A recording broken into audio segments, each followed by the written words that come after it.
Hello বন্ধুরা, আজকে আমরা দুর্বল দেহ যোগ নিয়ে আলোচনা করব।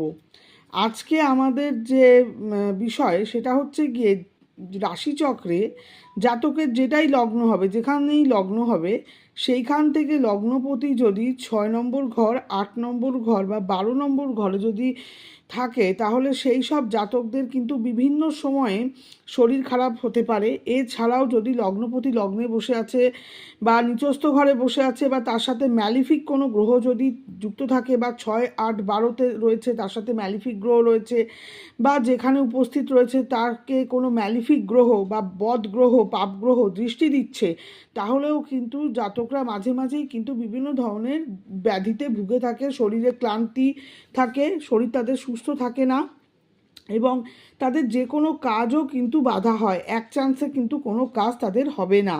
এটা যেমন দেহের দিক থেকে দুর্বল, তেমন লাকের দিক থেকেও কিন্তু দুর্বল। লাকও কিন্তু এক চান্সে কাজ করতে চায় না। এই বিষয়ে আরও জানতে হলে আপনাদের আমাদের কাছ থেকে আপনার হরোস্কোপের ফুল প্রেডিকশন নিতে হবে।